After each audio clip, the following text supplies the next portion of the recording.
The false science of materialism would sentence mortal men to become an outcast in the universe. Such partial knowledge is potential evil. It is knowledge composed of both good and evil. Truth is beautiful because it is both replete and symmetrical. When man searches for truth,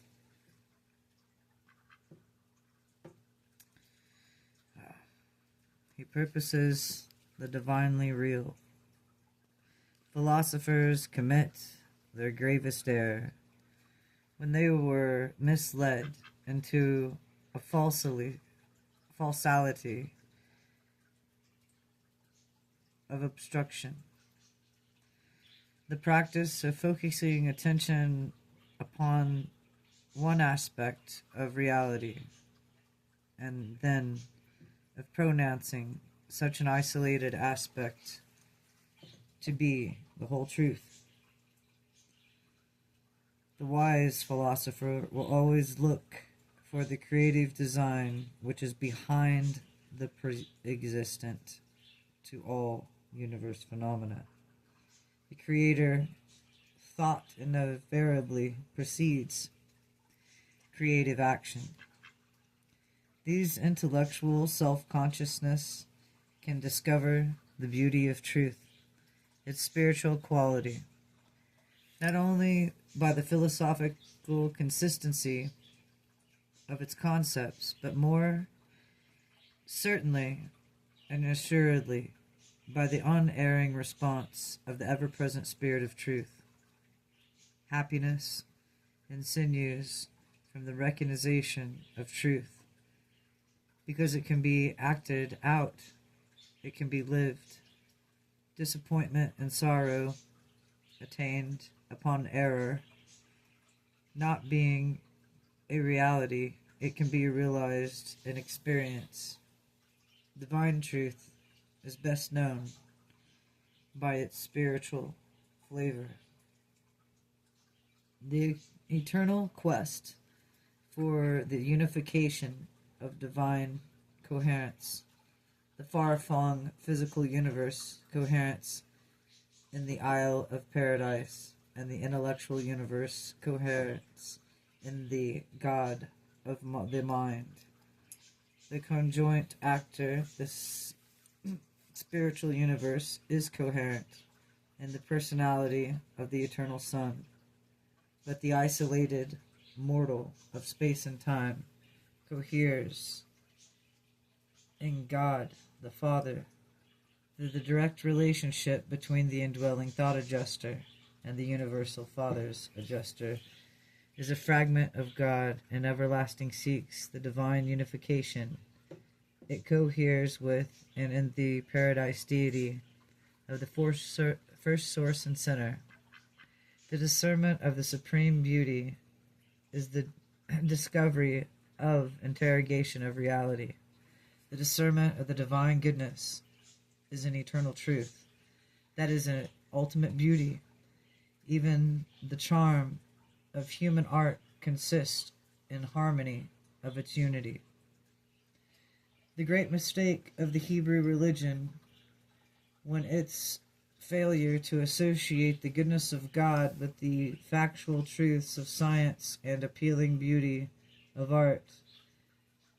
As civilization progressed,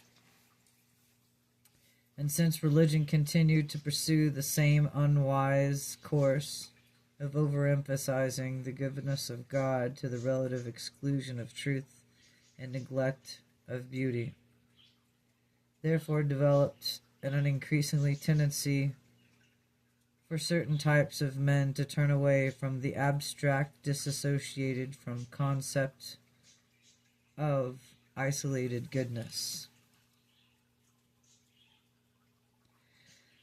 The overstressed and isolated morality of modern religion, which falls and fails to hold the devotion of loyalty of many 20th century men, would rehabilitate itself in the addition to its moral mandates, and it would give equal consideration to the truths of science, philosophy, and spiritual experience, and to the beauties of the physical creation, the charm of the intellectual art, and the grandeur of the genuine character achievement. The religious challenge of this age is to those far-seeing and forward-looking men and women of spiritual insight who will dare to construct a new and appealing philosophy of living out the enlarged, exquisitely integrated modern concept of cosmic truth, universal beauty, and divine goodness. Such a new and righteous vision of morality will attract all that is good and in the mind of man, and the challenge that is best in the human soul. Truth, beauty, and goodness are divine realities, and as man ascends to the scale of spiritual living, these supreme qualities of the eternal become increasingly coordinated and unified in God, who is love. All truth, material, philosophic, or spiritual, is both beautiful and good. All beauty, material, art, and spiritual symmetry is both good and true. All genuine goodness, whether personal, morality, social, equity, and divine ministry, is equally true and beautiful. Health, sanity, happiness are integrations of truth and beauty and goodness. As they are blended in the human experience, such levels of efficient living come out through the unification of energy systems, idea systems, and spirit systems. Truth is coherent, beauty attractive, goodness stabilizing, and when these values of all that is real and coordinated in the personal experience of personality, the result is a high order of love conditioned by wisdom and qualified by loyalty. The real purpose of all the universe's education is to effect the better co-coordination of the self-isolated child of the worlds with the larger reality of his expanding experience. Reality is finite on the human level, infinite and eternal on the higher and divine levels.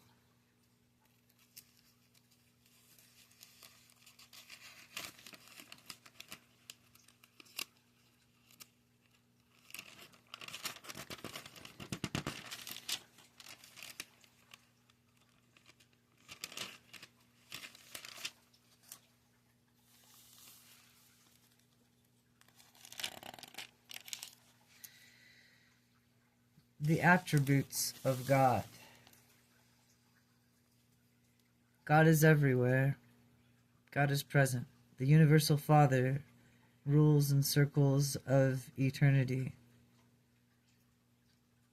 But he rules in the logical universe in the persons of paradise, creator sons. Even as he bestows his life through these sons, God has given us eternal life. And this life is in his sons. The creator sons of God are the personal experiences of himself in the sectors of time and in to the children of the whirling planets and evolving universes of space. The highly personalized sons of God are clearly discernible by the lower orders and created intelligences, and so do they compensate for the invisibility of the infinite and thereof less discernible Father. The Paradise Creator Sons of Universal Father are a revelation and an otherwise invisible being, invisible because of the absoluteness and the infinity inherent in the circles of eternity in the personalities of the Paradise deities. Creatorship is hardly an attribute of God. It is rather an aggregate of his acting nature. And this universal function of creatorship is eternally manifested. And it is conditioned and controlled by all the co-coordinated attributes of the infinite and divine reality of the first source and center. We certainly doubt whether the one characteristic of the divine nature can be regarded as being transcendent and to the others. But if such were the case, then the creatorship nature of deity would take the precedence over all of the other natures and addictive activities of attributes. And the creatorship of deities culminates in the universal truth of the fatherhood of God. One, God's awareness.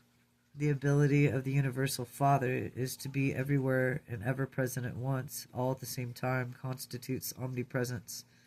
God alone can be in two places, in numerous places at the same time. God is simultaneously present in heaven, above, and on earth beneath.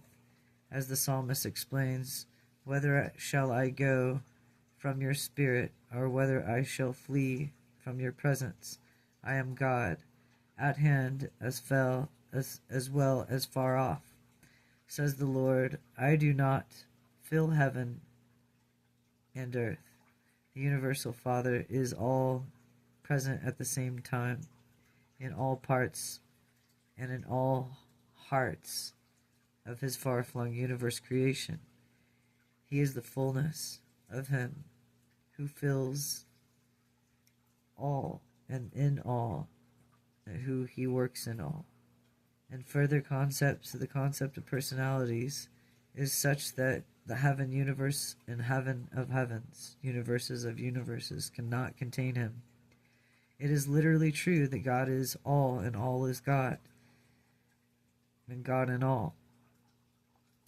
But even that is not all God. That makes sense. God is in all of his creation, and all that is his creation is in God, but not that all that has been created is of God. The infinite can be finally revealed only in infinity, and can never be fully comprehended by an analysis of effects. The living God is immeasurably greater than the sum of total creation has come into being as a result of the creative acts of his unfettered free will. God is revealed throughout the cosmos, but the cosmos can never contain or encompass the entirety of the infinity of God. The Father's presence is increasingly and controls the master universe. His going forth is from the end of the heavens into the circuits of the ends of it, and therefore nothing is hidden from the light thereof. The creature not only exists in God, God lives in the creature. We know we dwell in him, he lives in us, he has given us the Spirit. This gift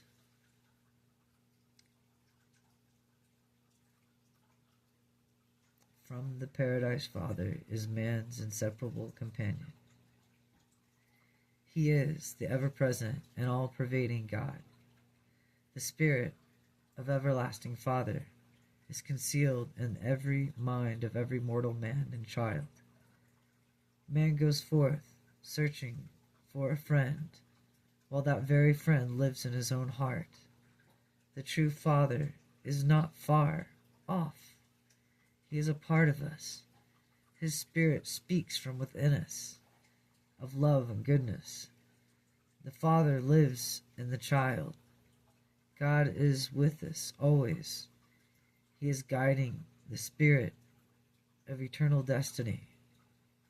Truly, of the human race, it has been said, you are God, because he who dwells in love dwells in God, and God in him.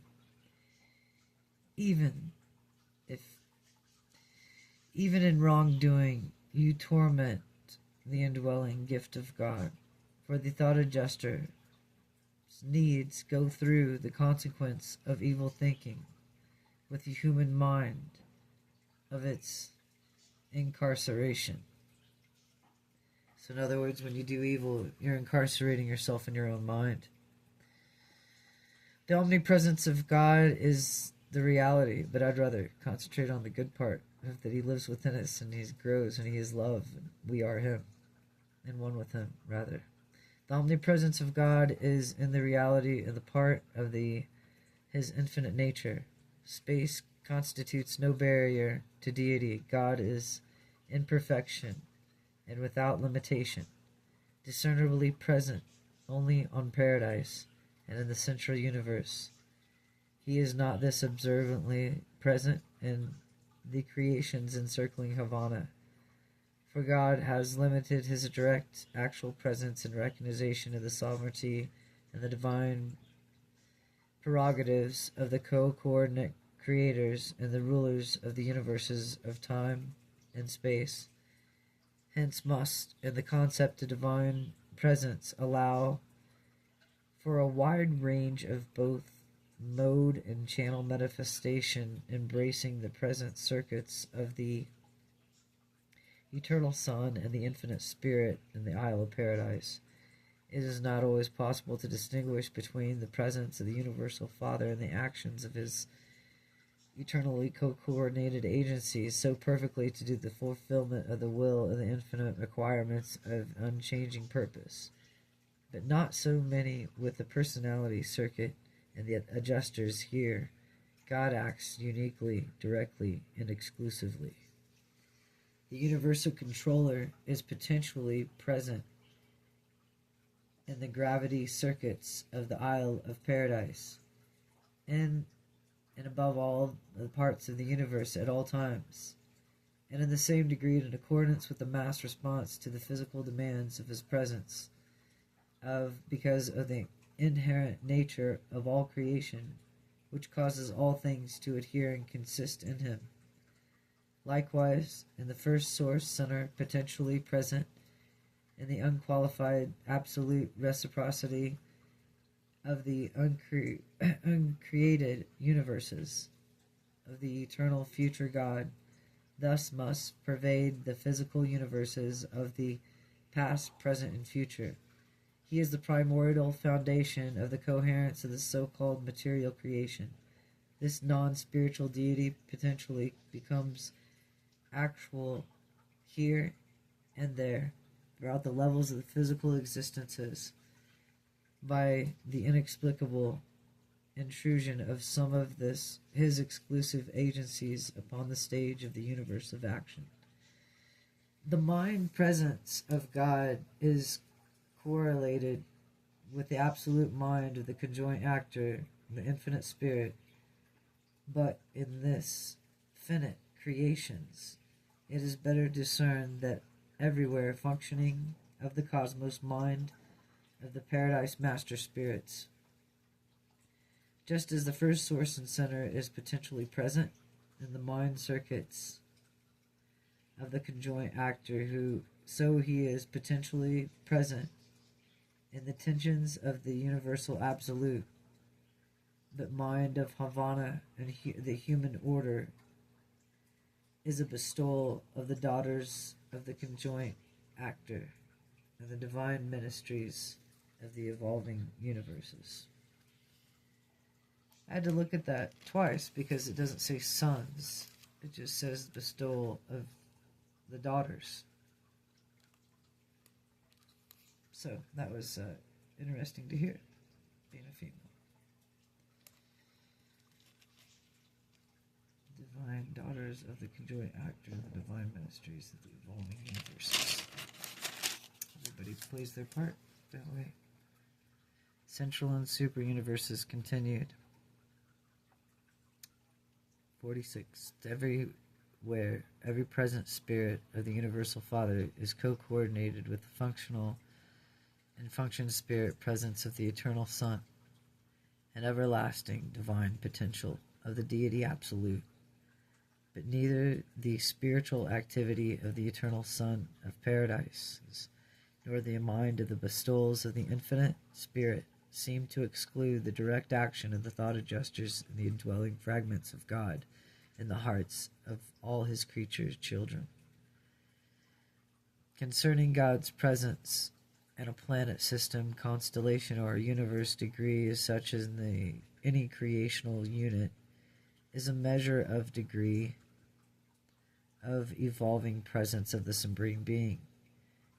It is determined by the en masse recognition of God and loyalty to him on the part of the vast universe organization running down to the systems and the planets themselves, therefore sometimes with hope of conserving and safeguarding the phases of God. Precious presence that when some planets or even systems have plunged far, precious presence into the darkness, there's a certain sense quarantined or partially isolated from the rest of the larger units of creation. And all this, as it operates on Urantia, is a spiritual defensive reaction of the majority of the worlds to save themselves as far as possible from suffering the isolated consequences of an alienating acts of a headstrong, wicked, and rebellious minority. While the Father parentally encircuits all his Son, all personalities, his influence is in them, and by the remoteness of their origin from the second and the third persons of deity, and augmented as their destiny attainment nears such levels, the fact of God's presence in creature minds is determined by whether or not they are indwelt in the Father's fragments, such as the ministry of monitors, and the effectiveness in the presence is determined by degrees in the cooperation accorded to these indwelling adjusters by the minds of their sojourn. The fluctuation of the Father's presence is not due to the change ableness of God. The Father does not attire or retire in seclusion, but rather he has been slighted, his affections are not alienated because of the creature's wrongdoing, rather having been endowed with the power of choice concerning himself, his children, and the exercise of that directly determine the degree of limitations of the Father divine influence in their own hearts and souls.